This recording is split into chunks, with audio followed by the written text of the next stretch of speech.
guru,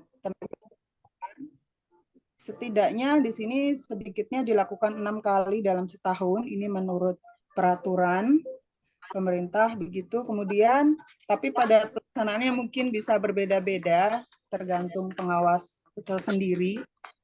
Dan prosedur yang dilakukan adalah untuk pembinaan ini bisa melakukan pelatihan-pelatihan di sekolah gitu, bisa melakukan in-house training begitu.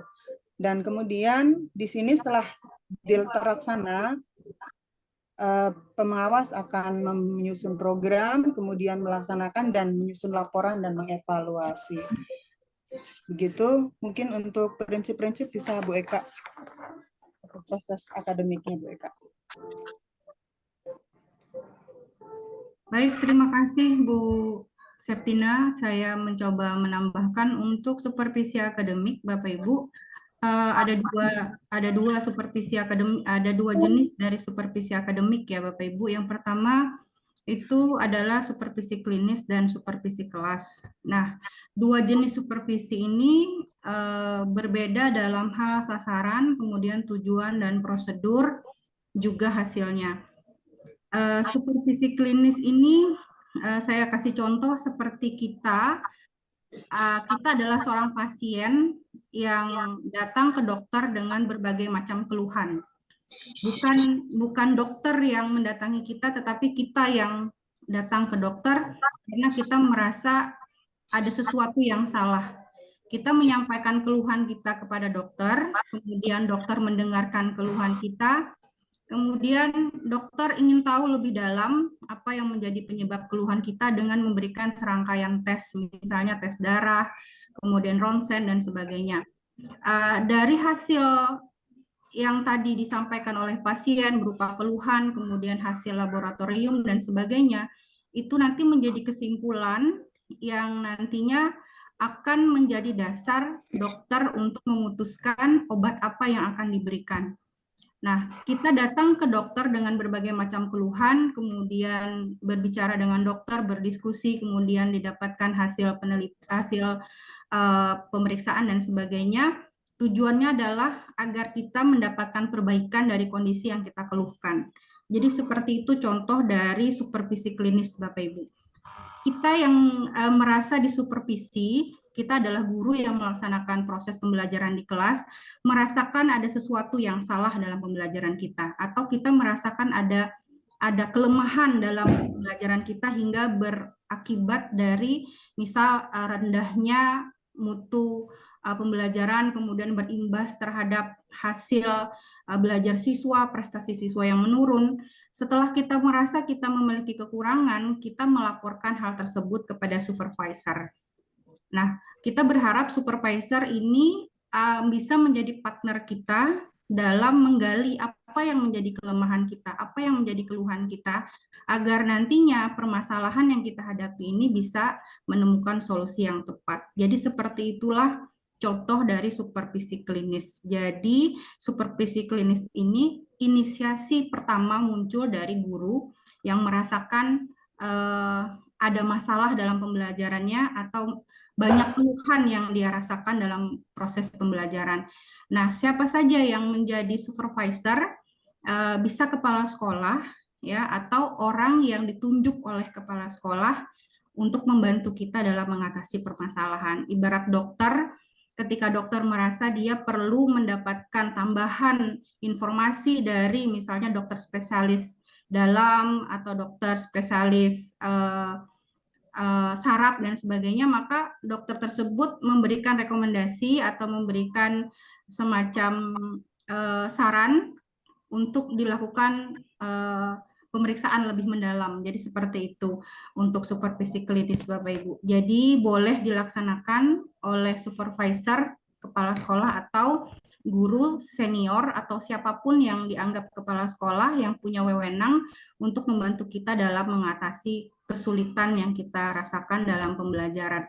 Nah, hasil supervisi klinis ini diharapkan adanya perbaikan dan peningkatan kualitas pembelajaran yang dilakukan oleh guru.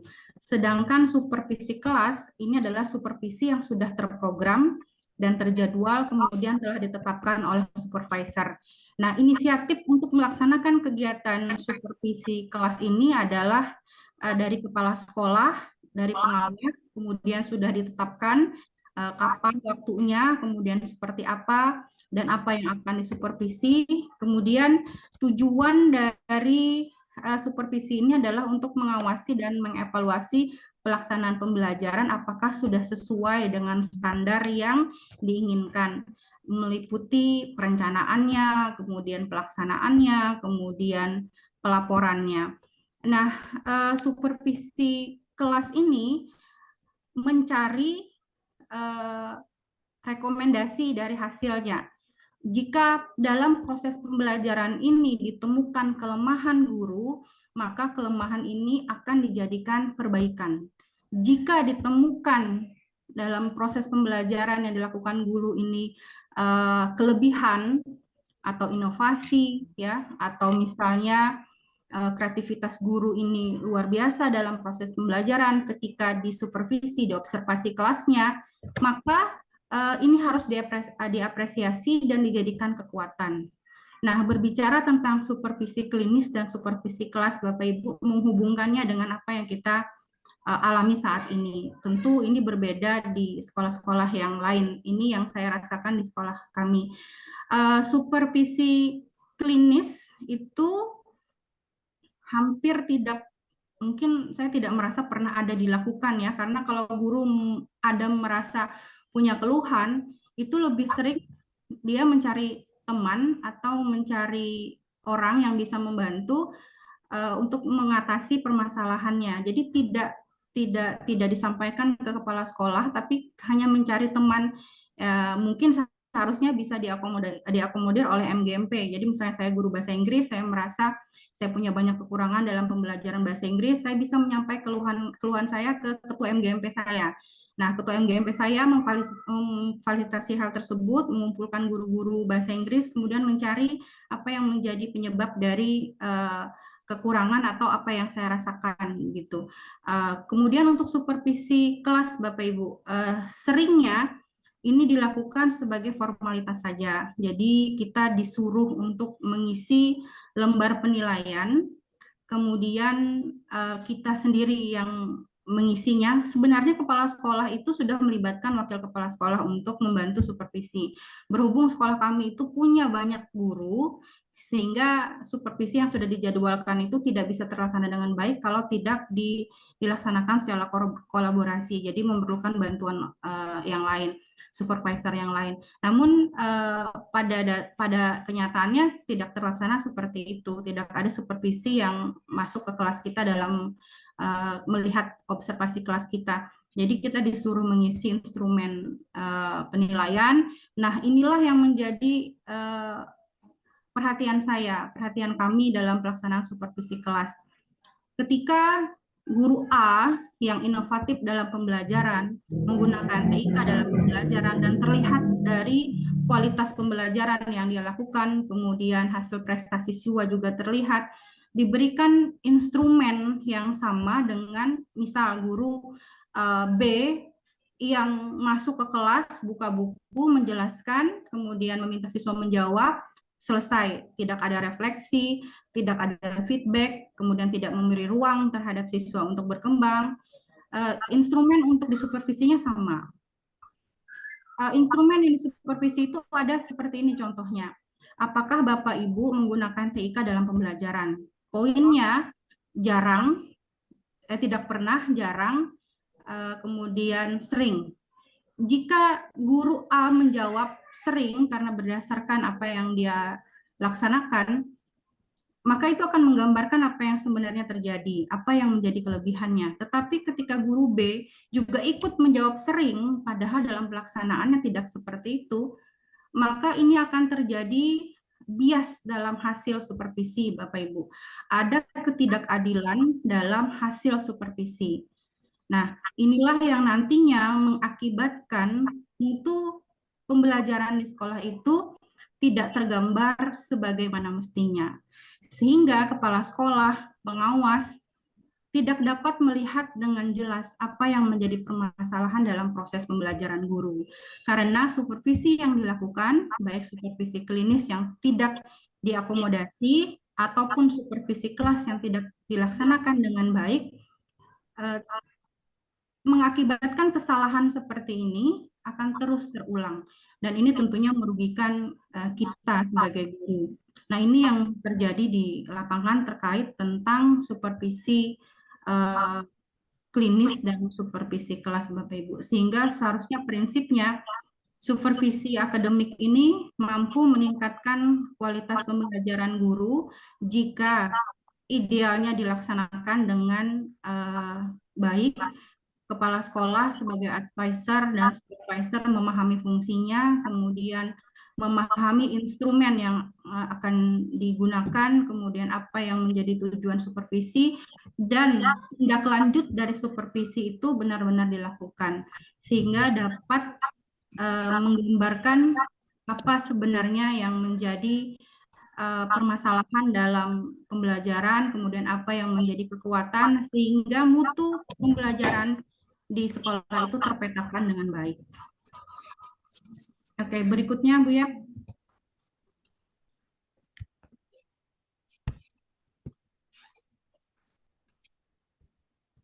Oke, landasan supervisi pendidikan ini dilakukan sesuai dengan yang tadi sudah kami jelaskan, maka keberhasilan supervisi ini bisa dilihat dari beberapa indikator. Misal, salah satunya adalah mutu pendidikan, mutu pembelajaran yang meningkat, kemudian motivasi guru, inovasi, kemudian hasil prestasi siswa, kemudian keterlibatan semua komponen sekolah dalam mengembangkan kurikulum pembelajaran, itu bisa dilihat apabila supervisi ini dilaksanakan sesuai dengan tujuan, fungsi, mekanisme yang memang seharusnya dilakukan.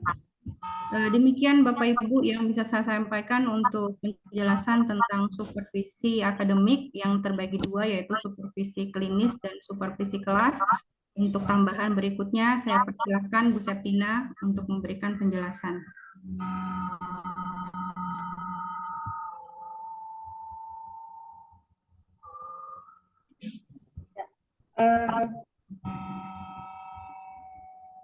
Sebelum kesimpulan, saya kan sedikit ini tentang prinsip supervisi ya, tidak jauh beda dengan prinsip dalam supervisi akademik. Ini supervisor harus menjauhkan diri otoriter. Jadi sudah banyak kemarin itu di mana supervisor tidak boleh memaksa pendapatnya, tidak boleh memaksa pemikiran dia sendiri begitu. Jadi harus tidak bersifat juga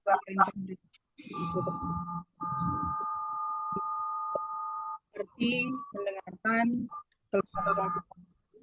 Izin Bu Septina, suaranya ceket-ceket, mungkin gangguan jaringan. Oh iya. Iya.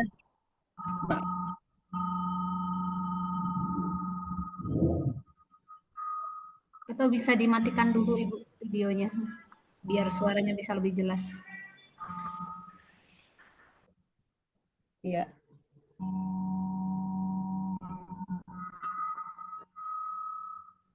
Gimana? Sudah lebih baik? Oke Bu, silahkan dilanjutkan.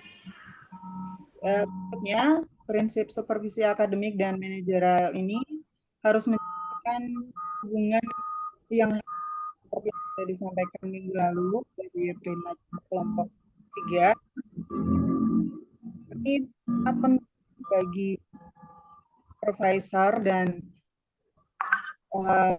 yang disupervisi, baik dalam supervisi akademik dan manajerial, karena tanpa hubungan yang baik, tanpa komunikasi yang baik, ini tentu akan ada selisih paham, akan ada ketidaknyamanan, sehingga tidak tercapai tujuan supervisi begitu. Dan jadi kemarin bagi pihak sekolah.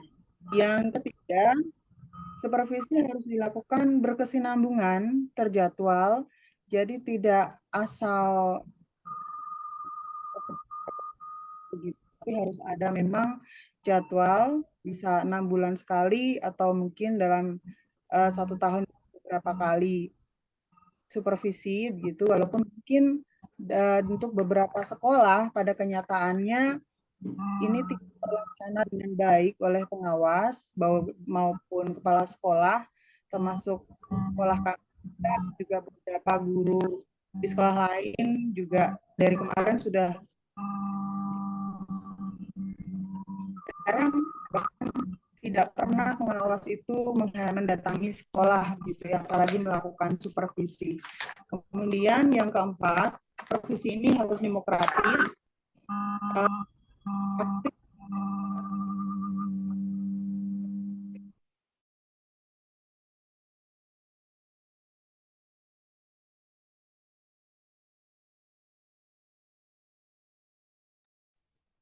Oke, saya lanjutkan sedikit. Harus saling mengerti, gitu. Pengawas ini lebih ke mengerti guru, lebih mengerti keluhan-keluhan, lebih menerima pendapat, begitu. Kemudian yang kelima, supervisi ini harus integral dengan standar nasional pendidikan, baik dalam supervisi akademik maupun manajerial. Gitu. Yang keenam, supervisi harus komprehensif gitu, keseluruhan dalam segala aspek. Jadi nggak cuma dalam satu sisi pembelajarannya saja, tapi juga manajerialnya, rencana-rencana sekolah, termasuk akreditasi sekolah. Di sini pengawas sangat berperan penting untuk membantu. Yang terakhir adalah supervisi harus konstruktif gitu, tidak mencari kesalahan sekolah, tetapi mengembangkan kemampuan dan kreativitas sekolah. Gitu. Untuk kesimpulan berikutnya, supervisi pendidikan merupakan kegiatan yang penting dalam peningkatan mutu pendidikan.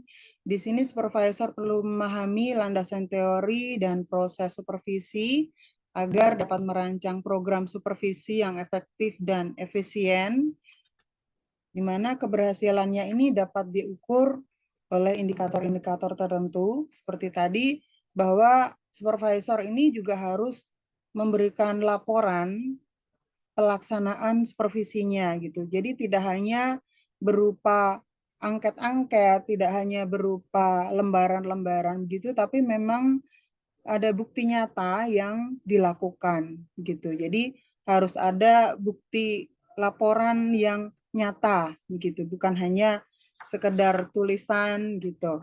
Kemudian berikutnya, untuk saran, di sini kami peneliti menyadari kami banyak memiliki kekurangan. Di sini saya dan Bu Eka Mutmainah sama-sama belajar. Kami sama-sama mencari tahu sebenarnya bagaimanakah itu landasan pelaksanaan supervisi, dalam hal ini pelaksanaan supervisi akademik dan supervisi manajerial. Oleh karena itu kami mengharapkan kritikan positif, kemudian masukan-masukan positif dari Bapak dosen untuk dan pembaca, para teman-teman semua, apa yang perlu kami perbaikin, mungkin apa yang perlu ditingkatkan gitu. Dan mungkin jika ada pertanyaan bisa kami persilahkan. Saya persilahkan kepada Bu Ya. Terima kasih. Oke, baik. Terima kasih Bu Septina dan Bu Eka yang sudah memaparkan kepada kita semua tentang landasan pelaksanaan supervisi pendidikan yang tadi dibagi menjadi undang-undang dan peraturan yang mendasari supervisi pendidikan serta supervisi akademik dan supervisi manajerial. Baik, Bapak Ibu rekan-rekan, kita akan buka sesi diskusi. Untuk sesi pertama kami persilahkan untuk 3 orang penanya. Silakan Bapak Ibu. Oke, boleh raise hand ya, silakan. Oke, mungkin ini pertama yang tampil di layar saya, Pak Jen. Silakan Pak Jen. Baik, Ibu. Terima kasih. Kedengaran suara saya, Bapak Ibu? Terdengar jelas, Pak. Terdengar, Pak. Oke. Terima kasih. Mohon izin, Ibu, mau bertanya.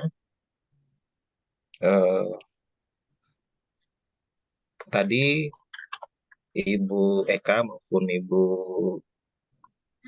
ini Bapak saya Ibu Septina. akan tadi memaparkan Ibu Septina memaparkan tentang landasan hukum dan kebijakan ya tadi ya. Saya ingin bertanya, apa landasan hukum ini yang mengatur pelaksanaan supervisi di setiap daerah, setiap negara itu berbeda-beda atau bagaimana? Saya minta penjelasannya tentang apa landasan hukum atau kebijakan yang diambil oleh pemerintah untuk mengatur pelaksanaan supervisi pendidikan ini. Mungkin itu saja, lebih simpel saja pertanyaan saya. Oke, baik. Bapak, Terima Ibu. kasih Pak Jen.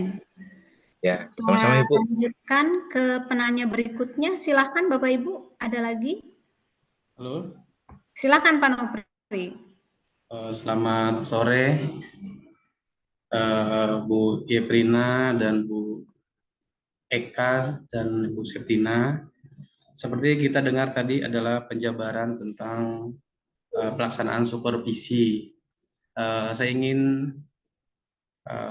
berbagi untuk pelaksanaan supervisi sendiri itu kan ada beberapa faktor pendukung dan ada beberapa faktor yang menjadi faktor penghambat.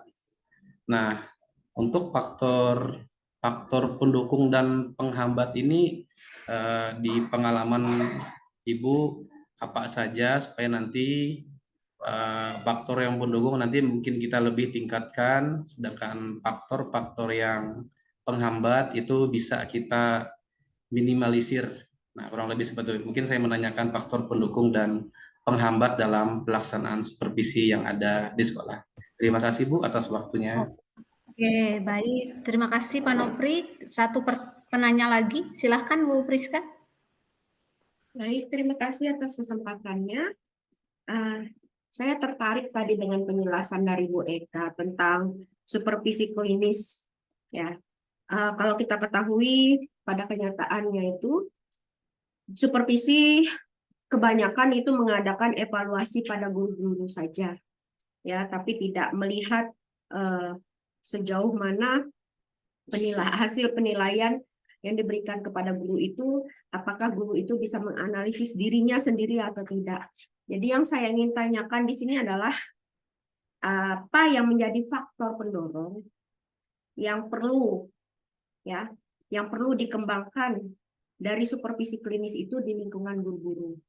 Terus saya ulangi kembali pertanyaannya, mengapa perlu dikembangkan supervisi klinis di lingkungan guru-guru? Itu saja, terima kasih. Ya, terima kasih Bu Priska atas pertanyaannya. Saya coba rangkum pertanyaan-pertanyaan pertama, kedua, dan ketiga sebelum dijawab oleh Ibu Eka dan Bu Septina. Tadi ada pertanyaan dari Pak Jen tentang apa landasan yang mengatur pelaksanaan supervisi pendidikan.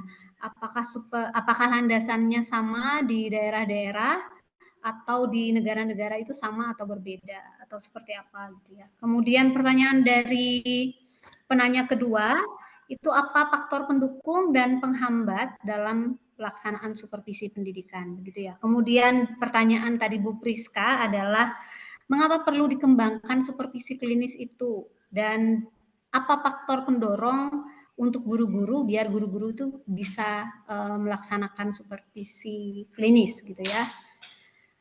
Baik, saya serahkan ke Bu Eka dan Bu Septina, kira-kira yang mana dulu yang ingin dijawab? Saya persilahkan. Silakan Bu Septina menjawab pertanyaan dari Pak Jan tadi. Terima kasih Bu Eprina sebelumnya. Pertanyaan dari Pak Jan tadi terkait landasan atau apa yang menjadi dasar dilaksanakannya supervisi. Apakah landasan ini berbeda di setiap daerah, wilayah, ataupun negara? Silakan Bu Septina. Ya. Terima kasih Bu Yeprina, terima kasih Pak Jen atas pertanyaannya. Untuk landasan supervisi, tentu dalam setiap landasan hukum untuk supervisi ini tentu dalam setiap negara itu pasti berbeda karena punya kebijakan-kebijakan tersendiri gitu. Ini untuk di Indonesia sendiri Di sini sudah terlihat di slide ada Undang-Undang Nomor 14 Tahun 2005. Kemudian ada juga Peraturan Pemerintah Nomor 19 Tahun 2005 juga. Dan peraturan pemerintah ini nanti akan dijabarkan lagi dalam peraturan daerah begitu. Jadi masing-masing berbeda. Undang-undang ini setiap negara banyak sekali undang-undang pendidikan. Khususnya tentang pendidikan ini tercakup supervisi ini dapat berbeda-beda begitu. Jadi kita tidak bisa menyamakan peraturan-peraturannya, landasannya, hukumnya untuk setiap negara begitu Pak. Begitu Pak Zen. Mungkin bisa Bu Eka tambahkan. Terima kasih. Oke, silakan Bu Eka. Oke, baik. Saya mencoba menambahkan penjelasan dari Bu Septina tadi terkait landasan atau dasar yang menjadi acuan dalam melaksanakan supervisi. Sebenarnya Bapak Ibu, supervisi ini adalah kebutuhan dalam setiap pendidikan di negara apapun harus ada supervisi sebagai alat ukur kualitas pembelajaran. Nah, yang menjadi dasar dari pelaksanaan supervisi ini adalah yang pertama undang-undang. Jadi undang-undang secara garis besar dulu memberikan penjelasan tentang siapa yang mensupervisi, kemudian siapa yang disupervisi, kemudian langkah-langkah supervisi itu seperti apa, pendekatan yang digunakan, instrumen yang digunakan, sampai nanti hasil supervisi itu diapakan, yaitu tindak lanjutnya seperti apa. Nah, di undang-undang ini secara general disebutkan, seperti yang sudah kami sampaikan di slide, ada beberapa peraturan, ada undang-undang, kemudian undang-undang ini diperjelas kembali oleh peraturan pemerintah. Nah, peraturan pemerintah ini memperjelas apa yang menjadi keinginan dalam undang-undang agar bisa dilaksanakan. Nah, apakah landasan atau dasar ini kita bisa menyebutnya sebagai payung hukum ya Bapak Ibu, agar nanti ketika kita melaksanakan supervisi itu tidak disalahkan karena kita memang memiliki kekuatan atau dilindungi secara hukum ketika melaksanakan supervisi ya. Supervisi ini dilaksanakan di berbagai negara maju, bahkan di negara-negara maju ya Bapak Ibu dengan cara-cara yang berbeda. Tergantung pada sistem pendidikan, kemudian budaya dan sumber daya yang dimiliki. Kalau di Amerika Serikat, supervisi ini dilakukan oleh para administrator sekolah seperti kepala sekolah, wakil kepala sekolah, koordinator kurikulum, kemudian dilakukan secara berkala, sistematis, dan kolaboratif. Artinya melibatkan guru-guru dalam perencanaan, pelaksanaan, sampai evaluasi dan tindak lanjut dari hasil supervisi. Nah, sebenarnya hal seperti ini juga ada disebutkan dalam peraturan dan dalam undang-undang dan peraturan di Indonesia. Tidak berbeda sebenarnya dengan Amerika atau Jepang yang pendidikannya memang sudah maju. Controllingnya sama di supervisor, sama-sama dilaksanakan dalam kegiatan supervisi.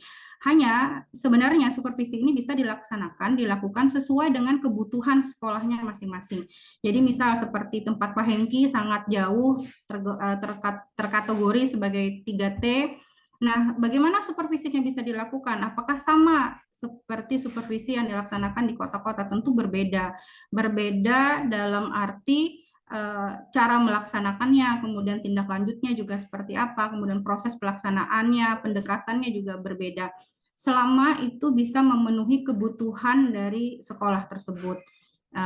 Itu yang menjadi dasar sebenarnya supervisi dilakukan baik di Indonesia ataupun di negara-negara, semua punya payung hukumnya, punya undang-undang dan peraturannya masing-masing. Tentunya semua memiliki benang merah yang sama, yaitu bagaimana caranya kualitas pendidikan itu bisa terpetakan dengan baik, yaitu dengan melakukan supervisi yang sudah disebutkan tadi, baik supervisi akademik ataupun supervisi manajerial. Hanya pada pendekatan dan caranya saja yang berbeda-beda sesuai dengan kebutuhan dan apa yang menjadi tujuan dari supervisi itu dilakukan. Demikian yang bisa saya tambahkan untuk pertanyaan dari Pak Jen, mudah-mudahan bisa tersampaikan dengan baik. Kembali ke Bu Yep. Oke, terima kasih atas jawabannya yang luar biasa Bu Septina dan Bu Eka Mutmainah. Saya sedikit menyimpulkan sebelum saya nanti meminta tanggapan dari Pak Jen selaku penanya. Jadi tadi Pak Jen untuk landasan yang mengatur supervisi menurut jawaban dari kelompok 4 itu berbeda-beda di setiap negaranya. Jadi tergantung dari sistem pendidikan, sosial, dan budaya yang ada di negara itu. Di Indonesia itu sendiri ada undang-undang dan peraturan pemerintah tersendiri yang mengatur tentang pelaksanaan supervisi pendidikan yang nanti akan diatur oleh daerah masing-masing. Oke, mungkin itu kembali ke Pak Jen. Bagaimana Pak Jen? Apakah jawabannya sudah bisa dimengerti dan diterima? Terima kasih, sudah bisa Bapak Ibu. Cukup untuk saya. Terima kasih. Oke, terima kasih Pak Jen. Kita lanjut ke pertanyaan berikutnya, Bu Septina dan Bu Eka, dari Pak Nopri tadi, faktor pendukung dan penghambat dalam pelaksanaan supervisi pendidikan. Silakan. Oke, mohon izin saya mencoba menjawab pertanyaan dari Bu Priska, nanti mungkin akan ditambahkan oleh Bu Septina. Terima kasih Pak Nopri atas pertanyaan yang diberikan. Berbicara tentang apa yang menjadi faktor pendukung dan penghambat, tentu ini hal yang sangat kompleks yang kita rasakan. Karena selalu ada hal yang menjadi pendukung atau menjadi kekuatan kita dalam supervisi, sehingga sampai saat ini supervisi masih dilakukan walaupun mungkin terseok-seok dan sebagainya. Saya sungguh menyesalkan ketika ada teman yang melaporkan atau mengatakan, menceritakan bahwa sekolahnya tidak pernah disupervisi. Sebenarnya itu hal yang menyedihkan ya Bapak Ibu. Seharusnya tidak boleh seperti itu. Karena supervisi adalah bentuk bantuan layanan dan juga dukungan kepada sekolah. Nah, itu salah satu yang menjadi penghambat juga. Apa sih yang menyebabkan supervisi itu tidak dilaksanakan, tidak bisa dilaksanakan, tidak merata dilaksanakan. Kalau kita bicara faktor pendukung, satu adalah kemampuan supervisor pengawas atau kepala sekolah di sini dalam menilai pelaksanaan supervisi itu sendiri. Jadi mohon maaf kalau ada teman-teman yang di sini posisinya sebagai kepala sekolah, kita tidak berbicara individu tetapi secara keseluruhan yang kita lihat, kemampuan kepala sekolah itu sangat penting dalam menilai pelaksanaan supervisi. Apakah berhasil tidaknya supervisi itu dari kemampuan kepala sekolah. Pertama, kemampuan dia memahami visi dan misi sekolah, kemudian pengembangan kurikulum, kemudian dari tahapan perencanaan, kemudian dari tahapan pemilihan instrumen, kemudian dari pelaksanaan itu sendiri. Nah, dari perencanaan supervisi ini bisa sebenarnya dilakukan dengan pendekatan kolaboratif. Artinya, ketika kepala sekolah memerlukan bantuan untuk memahami apa sih sebenarnya yang menjadi tujuan dari supervisi, kepala sekolah bisa minta bantuan pengawas, kemudian guru-guru senior atau guru-guru yang ada di sekolah, atau komponen lain di sekolah untuk sama-sama terlibat dalam merencanakan supervisi. Jadi tidak hanya sekedar menunggu supervisor datang ke sekolah, ya misalnya pengawas. Kalau memang pengawas itu tidak bisa datang, kepala sekolah bisa menjadi inisiator untuk melaksanakan supervisi, terutama supervisi akademik, ya misalnya untuk daerah yang tertinggal. Nah, untuk melaksanakan supervisi ini, kepala sekolah mulai merencanakan, kemudian memilih instrumen, apa yang nanti akan dinilai. Nah, ini menjadi perhatian juga buat kami. Ketika kita salah dalam menganalisa dan memilih instrumen supervisi, itu bisa menyebabkan nantinya hasil yang kita inginkan tidak tercapai. Bukan karena tidak berhasil, tapi karena bias. Seperti ini contohnya, ketika anak saya demam, saya ukur panasnya dengan menggunakan telapak tangan. Saya menyimpulkan bahwa anak saya ini demam karena saya merasa panas. Saya merasakan suhu panasnya menggunakan tangan. Ya, kemudian datang suami saya memberikan termometer untuk mengukur panasnya.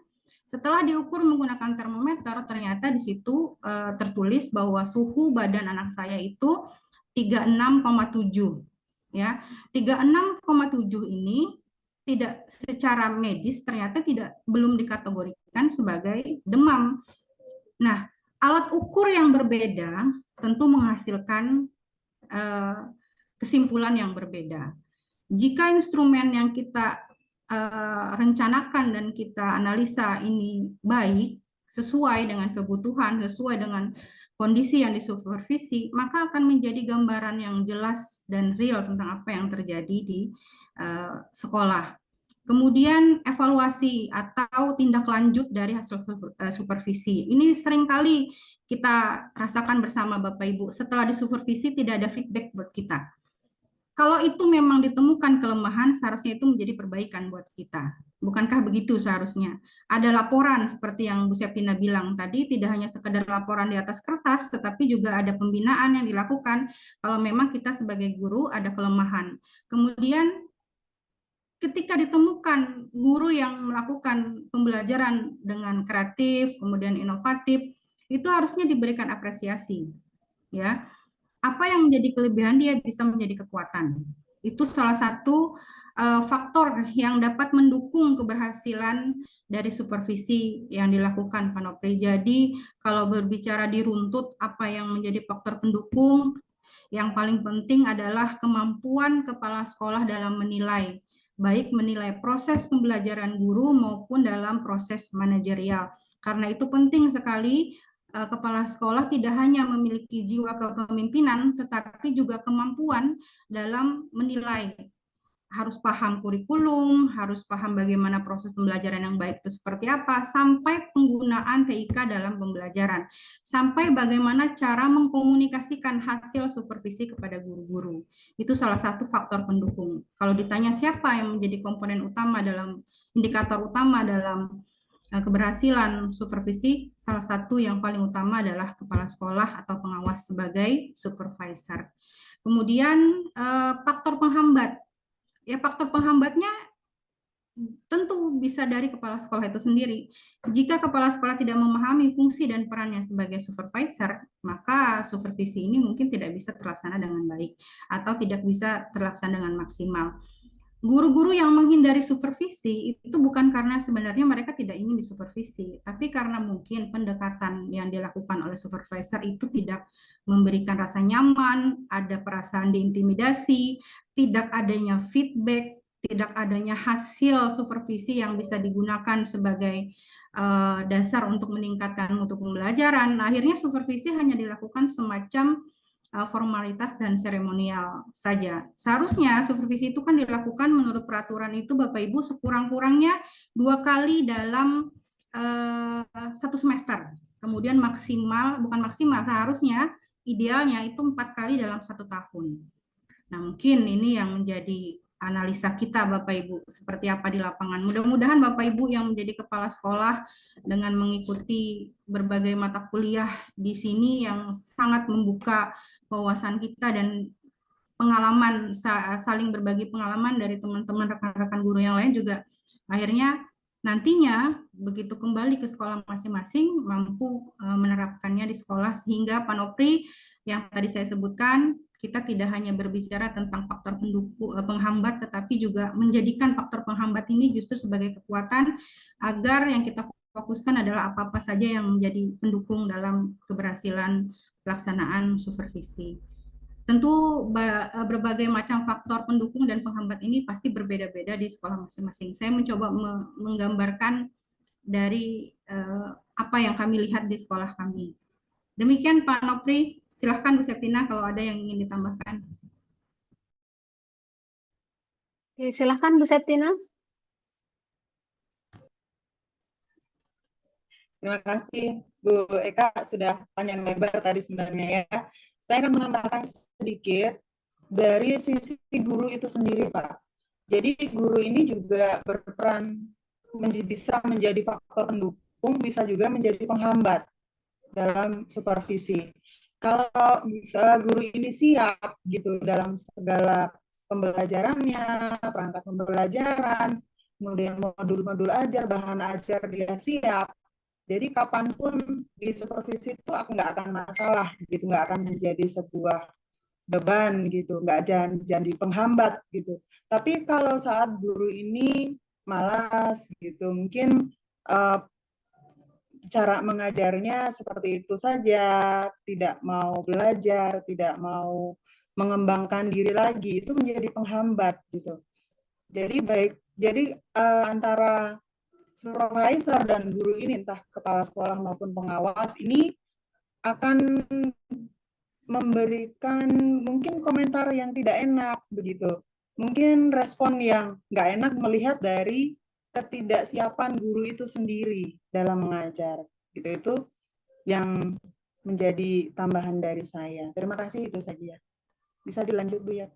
Oke, terima kasih Bu Septina. Jawaban dari Bu Septina dan Bu Eka sudah menjawab saya rasa ya. Jadi Pak Nopri tadi untuk faktor-faktor yang mendukung maupun sebenarnya ini juga faktor penghambat yang sama gitu ya. Yang pertama adalah kemampuan supervisor. Jadi kalau supervisor itu mampu untuk memahami tujuan supervisi, tahapan supervisi dan juga berkomunikasi dengan baik, itu akan jadi faktor pendukung. Dan sebaliknya apabila kemampuan supervisornya rendah, jadi itu akan jadi faktor penghambat. Begitu juga dengan alat ukur, evaluasi dan umpan balik, dan tadi yang sudah disampaikan dan ditambahkan oleh Bu Septina, faktor guru juga bisa menjadi faktor pendukung. Apabila guru bersedia membuka diri terhadap supervisi yang dilakukan, dan akan jadi penghambat apabila guru tidak mau mengembangkan diri. Mungkin itu Pak Nopri, bagaimana? Apakah sudah jelas atau ada yang ingin disampaikan kembali? Luar biasa, Bu Yep. Jadi mungkin bisa kita kembangkan lagi dari kesiapan guru-gurunya, karena menurut saya yang disupervisi itu adalah suatu kewajiban guru. Tapi karena pas disupervisi barangnya tidak ada, jadi menjadi suatu penghambat juga menurut saya. Mudah nanti ke depannya bisa lebih baik dan bisa kita informasikan ke teman-teman di sekolah. Terima kasih, selamat sore. Oke, terima kasih Pak Nopri. Kita lanjutkan ke pertanyaan yang ketiga tadi, yang terakhir dari Bu Priska, tentang mengapa perlu dikembangkan supervisi klinis gitu ya, dan apa faktor pendorong untuk guru-guru agar mau disupervisi klinis begitu. Silahkan Bu Eka dan Bu Septina.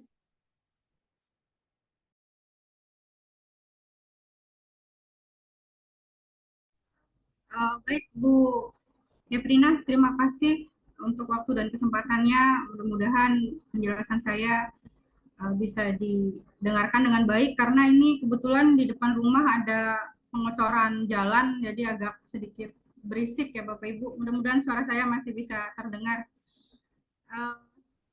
Tadi pertanyaan dari Bu Priska, mengapa kita perlu mengembangkan supervisi klinis di sekolah? Menurut saya sangat perlu, Bu Priska. Kita mengembangkan supervisi klinis. Ya, ibaratnya seperti yang tadi saya contohkan, kita ini pasti pernah mengalami sakit gitu ya. Kita pasti pernah mengalami kesulitan dalam pembelajaran. Kita ingin mengadu ke siapa? Kita ingin dapat dukungan dari siapa? Pembinaan dari siapa? Nah, supervisi klinis ini sebenarnya sebagai wadah ketika guru-guru mengalami kesulitan dalam pembelajaran. Mereka boleh berinisiasi atau berinisiatif untuk menyampaikan keluhan ini kepada supervisor, misalnya kepada kepala sekolah, bahwa tolonglah kami ini dibimbing atau dibina karena ini menjadi kesulitan kami dalam pembelajaran. Misalnya yang paling sering kita lakukan adalah, yang paling sering kita rasakan misalnya pengembangan diri, kemampuan kita dalam menggunakan media pembelajaran, menggunakan TIK misalnya. Atau karena kurikulum yang berganti-ganti, misalnya dari pemahaman kurikulum K13 kemudian menjadi kurikulum Merdeka Belajar, tentu kita tidak bisa selintas saja belajar, mungkin harus duduk bersama gitu. Kita ingin dibantu dalam ini gitu ya. Nah, jika kita melaksanakan supervisi klinis ini sebagai wadah tadi, Bu Priska, maka permasalahan yang kita rasakan dalam pembelajaran itu bisa teratasi, karena kita guru adalah tombak, ujung tombak pelaksanaan apapun kurikulumnya ya, apapun program sekolah itu ujung tombaknya kita, kemudian kita terhadap siswa. Nah, selalu ada masalah antara kita dan siswa dalam proses pembelajaran. Nah, supervisi ini perlu dikembangkan agar kita tidak hanya sekedar menunggu supervisi dari kepala sekolah gitu ya. Kita bisa, menurut saya kita bisa menggunakan MGMP sebagai tempat supervisi klinis ya, sebagai pelaksana supervisi klinis, atau disebutnya sebagai focus group discussions. Jadi supervisi dengan pendekatan kelompok ya. Jadi kita bekerja sama dalam satu MGMP untuk mengatasi permasalahan yang kita rasakan dalam pembelajaran, kemudian kita saling berkolaborasi, saling memanfaatkan dalam tanda kutip hal yang baik untuk sama-sama meningkatkan kemampuan diri dan profesionalis kita, menggunakan kelompok kecil seperti tadi untuk melaksanakan supervisi klinis. Jadi ini bisa menjadi kekuatan sebenarnya, dan ini juga ikut membantu nantinya supervisi kita ketika misalnya kepala sekolah atau pengawas melaksanakan supervisi. Dari MGMP ini kita bisa misalnya merencanakan perangkat pembelajaran, kemudian tujuan pembelajaran, dokumen pembelajaran, misalnya membuat modul ya Bapak Ibu. Kadang ini menjadi beban tersendiri bagi guru-guru membuat modul. Nah, jika dilakukan secara kolaboratif, secara bersama-sama di MGMP, misalnya dibagi kelas 10 siapa, kelas 11 siapa, kelas 12 siapa, maka ini tidak hanya sebagai tempat untuk meningkatkan kemampuan kita, tapi juga menjadi solusi dari permasalahan yang kita hadapi. Nah, secara administrasi kita bisa saling melengkapi. Itu kalau misalnya kita melaksanakan supervisi klinis. Jadi saling berkolaborasi, termasuk dari berbagi pengalaman tentang metode pembelajaran, bagaimana menghadapi siswa, kemudian bagaimana cara mengolah hasil evaluasi, dan sebagainya. Supervisi klinis ini bisa kita manfaatkan sebagai wadah untuk menyampaikan dan kemudian mencari solusi seperti yang tadi saya sampaikan. Jadi sangat penting menurut saya untuk mengembangkan supervisi klinis ini di dalam sekolah. Nah, kita bisa mulai dengan menggunakan atau memanfaatkan MGMP, Bu Priska. Jadi pasti dong ada guru senior ya di sekolah kita yang kita anggap lebih tahu, lebih pandai, lebih bisa dan sebagainya untuk menjadi tutor di dalam supervisi klinis itu atau sebagai advisor dalam supervisi klinis itu. Nah, kita mungkin akan bisa mengatasi permasalahan yang kita hadapi dengan menggunakan metode atau pendekatan supervisi klinis kelompok seperti itu. Dan saya rasa mungkin komunikasinya juga menjadi lebih nyaman ya, Bu Priska, karena sesama guru ya, kita jadi paham apa yang menjadi kekurangan kita, tidak malu menceritakannya, kemudian komunikasinya juga mungkin lebih santai, lebih kekeluargaan ya, kemudian sama-sama saling mendukung, dan itu juga wujud kekompakan kita di dalam sekolah. Nah, saya rasa untuk mengembangkan supervisi klinis itu bisa kita mulai dengan berinisiatif menyampaikannya ke MGMP sebagai wadah kita di sekolah untuk melaksanakan supervisi klinis. Demikian Bu Priska, silakan kalau Bu Septina ada lagi yang ingin ditambahkan. Oke, silakan Bu Septina. Sedikit menambahkan, jadi supervisi klinis ini lebih kepada guru itu sendiri yang berinisiatif gitu, lebih ingin untuk maju, lebih ingin untuk bisa gitu, dia sendiri menyadari kekurangannya dan mau belajar gitu. Jadi supervisi klinis ini berupa bisa bantuan gitu, lebih kepada bantuan bagi guru yang memang memerlukan. Terima kasih, itu saja Bu ya. Oke, terima kasih Bu Eka dan Bu Septina. Ya, tadi dijelaskan oleh Bu Eka dan Bu Septina betapa pentingnya supervisi klinis itu ya, Bu Priska. Jadi mungkin untuk membangun budaya refleksi guru terhadap pembelajaran begitu ya, sehingga bisa mencari langkah untuk memperbaiki proses pembelajarannya agar lebih baik dari hari ke hari begitu. Saya kembalikan ke Bu Priska, bagaimana Bu? Apakah komentari atau ditambahkan atau disampaikan? Berarti untuk supervisi klinis ini kalau saya sedikit menyimpulkan tadi yang disampaikan Bu Eka, bahwa ini menilai diri sendiri dan bisa dilakukan dengan rekan sejawat ya, seperti MGMP seperti itu. Kalau apakah di sini peran supervisor ada tidak?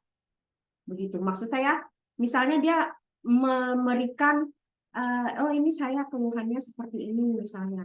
Dia menyampaikan kepada supervisor, sehingga nanti supervisor lagi yang melakukan supervisi klinis dengan langkah-langkah yang ada pada supervisi klinis seperti itu. Jadi kalau menurut saya apa ini sama dengan supervisi pada umumnya atau berbeda? Karena ini kan model pasti berbeda-beda. Dan ini termasuk model supervisi klinis. Apakah masih ada peran supervisor di situ? Itu aja mungkin yang masih saya sedikit ini kan mungkin bisa lebih dipertegas. Oke, ya terima kasih Bu Priska.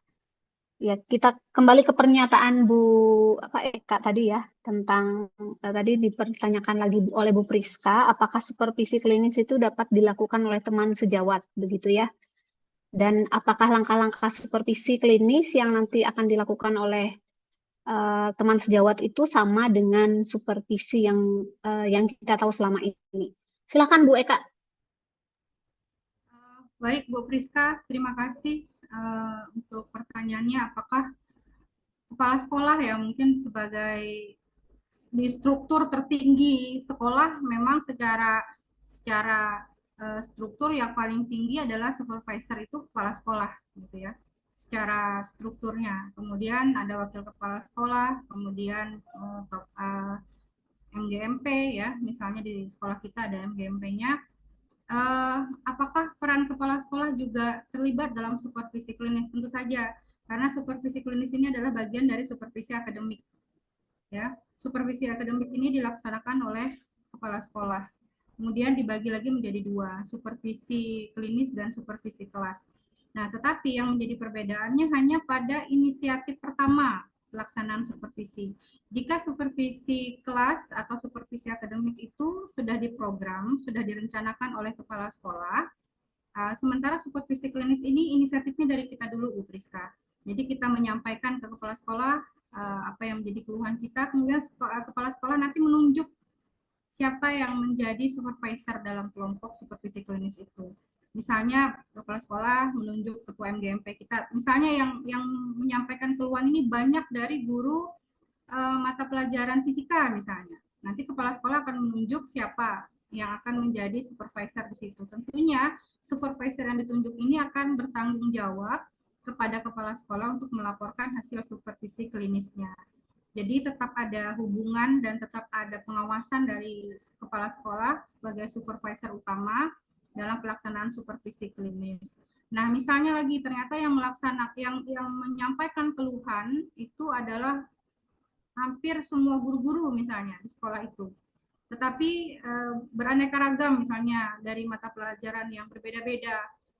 Kemudian bagaimana supervisi klinisnya bisa dilaksanakan? Nah, kepala sekolah bisa menunjuk misalnya narasumber atau misalnya pengawas atau siapa yang dianggap mampu membantu untuk melaksanakan supervisi klinis seperti in-house training atau in-house service misalnya untuk membantu guru-guru yang tadi mendapatkan keluhan. Jadi kepala sekolah melaksanakan supervisi klinis berdasarkan keluhan dari guru-guru, kemudian kepala sekolah menunjuk supervisor yang akan bertanggung jawab terhadap supervisi klinis itu. Kemudian hasil supervisi klinis yang dilaksanakan oleh guru-guru dan supervisor yang ditunjuk tadi dipertanggungjawabkan kepada kepala sekolah. Kemudian kepala sekolah juga memberikan arahan bagaimana tindak lanjut dari supervisi klinis tersebut, baik berupa perbaikan ataupun dukungan.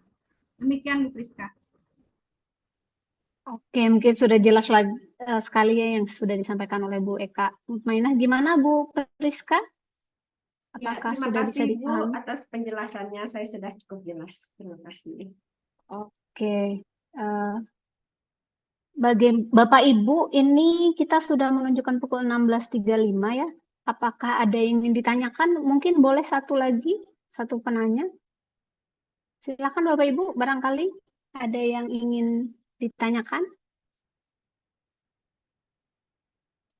Oke, kalau tidak ada yang ingin bertanya, Bapak Ibu, untuk sesi tanya jawab kita cukupkan sampai di sini. Sebelum kita mengakhiri sesi presentasi dari kelompok 4 mengenai landasan pelaksanaan supervisi pendidikan, silahkan untuk kelompok 4 mungkin ada closing statement yang ingin disampaikan.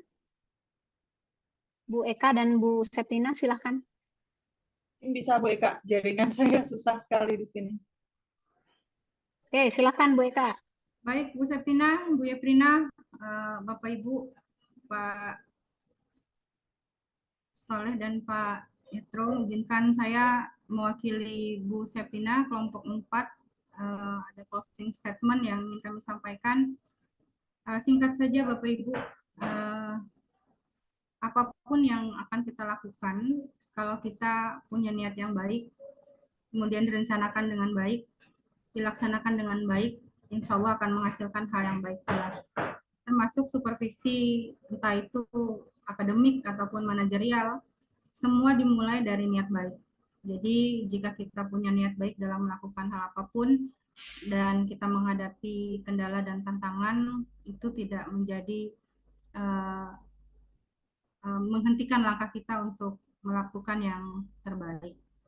Nah, semoga apa yang bisa kita pelajari pada sore hari ini bermanfaat dan bisa kita terapkan nanti di sekolah kita masing-masing. Saya juga mewakili Bu Septina, mohon maaf jika ada dalam penyampaian kami kata-kata yang tidak pantas ataupun yang tidak berkenan. Mohon dimaafkan, kritik dan saran yang membangun sangat kami tunggu agar nantinya bisa menjadi perbaikan pada makalah kami dan juga pada presentasi kami. Dan kami juga mengharapkan masukan dan saran dari dosen pembimbing untuk mata kuliah ini. Dan saya mengucapkan terima kasih kepada Bu Yeprina sebagai moderator dan kepada teman-teman yang hari ini mendengarkan presentasi dari kami. Sekian yang bisa saya sampaikan. Terima kasih Bu Yeprina. Selamat sore Bapak Ibu. Oke, selamat sore. Baik Bapak Ibu, luar biasa sekali hari ini presentasi yang sudah disajikan oleh kelompok 4, Ibu Eka Mutmainah dan Bu Septina Wijayanti, dan juga partisipasi yang luar biasa dari rekan-rekan kelas B. Kita kasih aplaus untuk kita semua Bapak Ibu, kasih reaction tepuk tangan. Oke, baik Bapak Ibu, begitulah presentasi dan diskusi kita mengenai landasan pelaksanaan supervisi pendidikan. Untuk memahami lebih baik, memahami lebih dalam mengenai landasan pelaksanaan supervisi pendidikan, kami serahkan ke Pak Metroyadi dan Pak Saleh. Terima kasih, Bapak Ibu. Ya, terima kasih. Gimana Pak Saleh? Siapa dulu? Halo Pak Saleh.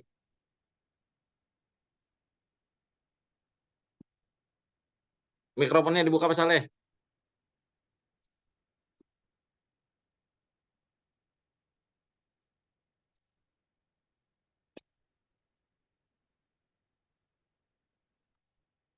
Mikrofonnya dibuka, mikrofonnya. 2 masuk, nol. Kayak apa? Kembarannya 1. Iya, belum muncul lagi suaranya. 1 pakai HP, 1 pakai laptop.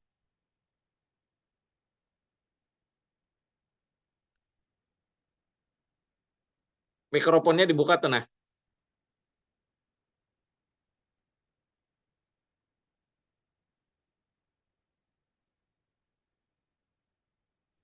Pak Nopri bisa dibuka, minta izin buka mikrofon Pak Saleh.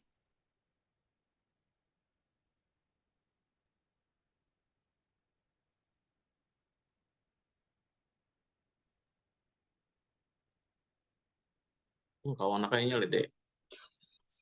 Nah, nah, Ya Pak Saleh.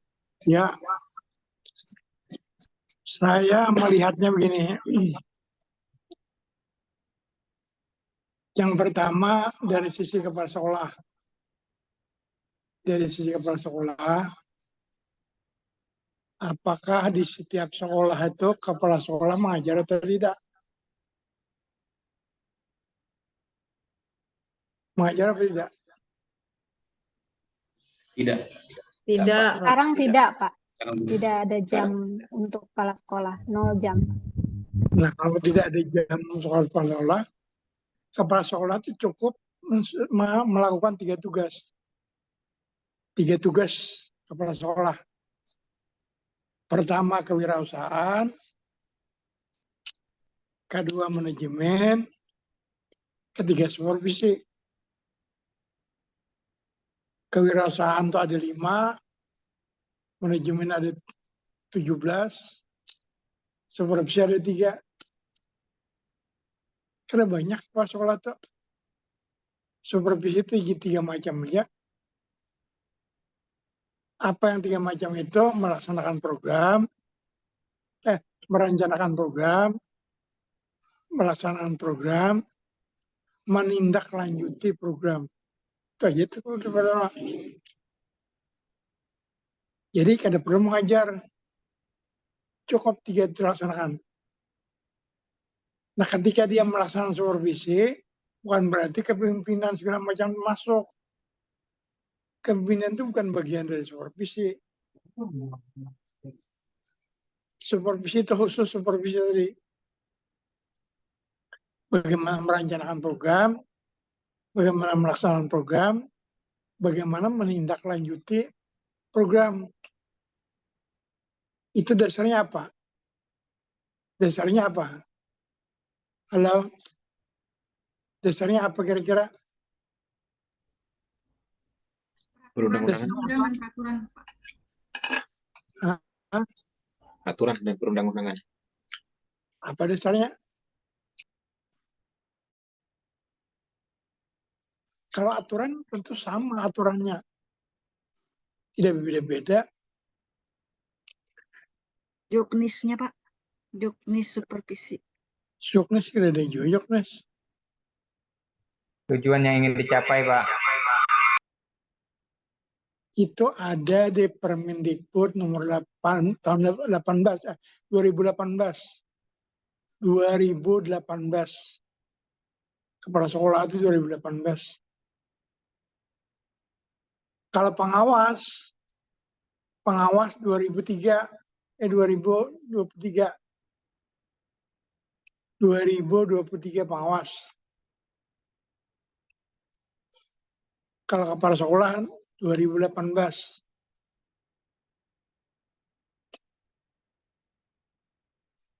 Beda kan? Kepala sekolah 2018, pengawas sekolah 2023. Udah paham lah? Kepala sekolah 2018, pengawas sekolah 2023. Yang dikenal dengan kurikulum merdeka. Yalah. Sebab supervisi itu selalu terkait kurikulum. Supervisi itu terkait kurikulum. Sejak 76 sampai 2003. Kalau berubah kurikulum, berubah juga supervisinya. Berubah kurikulum, berubah juga supervisinya. Itu kira-kira yang bisa saya sampaikan. Silakan Pak Mitur.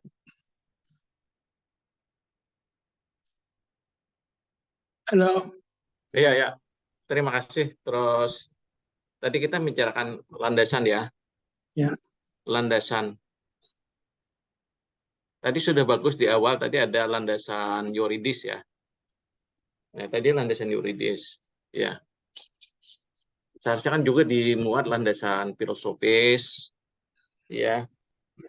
Landasan filosofis itu berkaitan dengan ya hakikat manusia, memanusiakan manusia ya.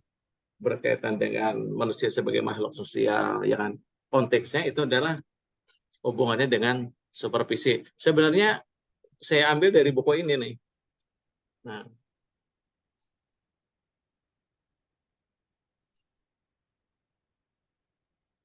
landasan kepengawasan sekolah atau landasan supervisi belajar keterangan Profesor Dr. Saiful Sagala. Di landasan kepengawasan atau supervisi ini ada 4. Pertama adalah landasan berkaitan dengan landasan filosofis. Yang kedua adalah berkaitan dengan landasan yuridis. Yang ketiga adalah berkaitan dengan landasan konseptual, sebagaimana Pak Salih tadi ya, tugas-tugas pengawas sekolah itu ya. Kemudian berdasarkan landasan MPRS 4. Ya. Tapi kita tadi banyak terfokus kepada supervisi klinis. Ya. Nah, filosofis itu kan kita harus tahu tentang tadi ya, berkaitan dengan hakikat manusia, manusia dari sebagai makhluk sosial, kemudian manusia ya bagaimana ya kita hubungkan dengan konteks pendidikan dalam supervisi.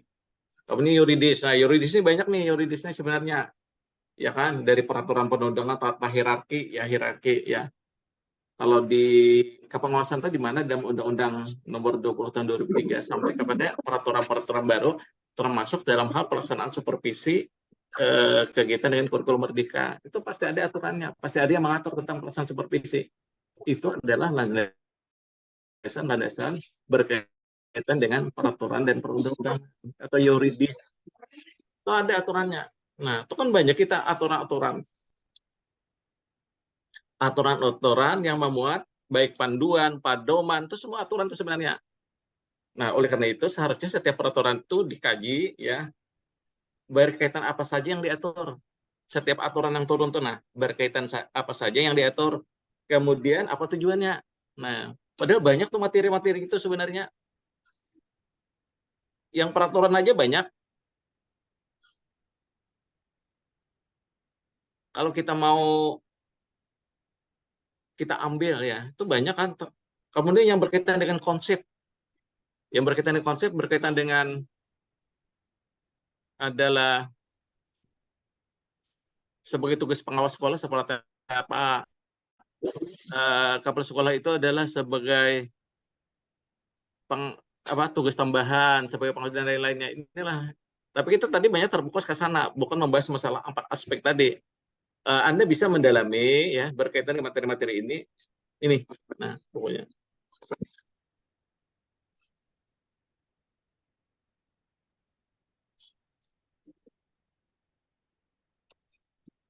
Ya, itu barangkali Pak Saleh, saya tidak menjelaskan secara, tapi paling tidak gambarnya seperti itulah. Berkaitan dengan empiris seperti apa pengalaman ya, yang merupakan dasar untuk pelaksanaan ya kan. Dasarnya pasti dasar dikaitkan dengan pengalaman yang telah lewat. Itu aja barangkali Pak Saleh yang kami dapat sampaikan. Anda bisa mendalami sendiri supervisi pembelajaran keterangan Profesor Dr. Haji Saipul Sagala MPD. Kalau tidak salah nih Pak Saleh, kawan Pak Saleh nih, waktu kuliah di Malang ya Pak Saleh. Sudah meninggal. Meninggal sudah dari Ya. Medan. Ya. Dia meninggal orangnya udah. Itu aja. Ada yang tanyakan? Baik Pak, terima kasih untuk masukannya.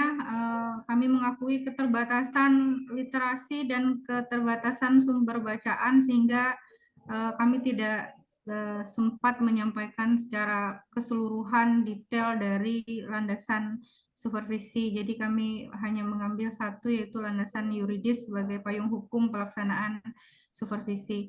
Terima kasih Pak untuk masukannya. Nanti kalau kelompok lain ada kesulitan bisa tanyakan dengan saya atau Pak Saleh masalah materi-materi muatan, sehingga apa yang kita didiskusikan itu sesuai dengan fokus tema yang akan dibuat dalam makalah lah, barangkali seperti itu. Ya. Kira-kira sampai di sini aja ya. Ya. Demikian untuk pertemuan ini tolong didalami ya berkaitan dengan yuridis, filosofis, empiris ya. Berkaitan dengan konseptual, tolong dipelajari benar. Ini landasan. Kalau landasan kurikulum kan sama aja filosofis, yuridis, sosiologis, psikologis kan gitu tuh. Ya. Ya ini supaya kita, karena ini landasan. Landasan itu merupakan harus kuat ya. Kalau tidak kuat nantinya sulit. Termasuk landasan filosofis tadi kan, landasan yang faktor kemanusiaan, bagaimana berkomunikasi dengan orang itu masuk filosofis itu ya. Itu aja barangkali yang dapat kami sampaikan ya. Untuk pertemuan hari ini ya kami tutup dengan mengucapkan alhamdulillah. Kami sudah ucapkan assalamualaikum warahmatullahi wabarakatuh. Terima kasih Pak. Ya sama-sama. Baik ya. Mari, terima kasih. Terima kasih Bapak Ibu. Terima kasih.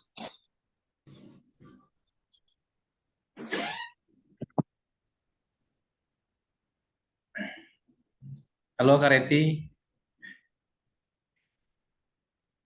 aku. Recording. Harus selesai aku tuh. Recording. Tetapi ini Bapak nyebut fokus. Stop record dulu. Recording. Matikan, Record dulu.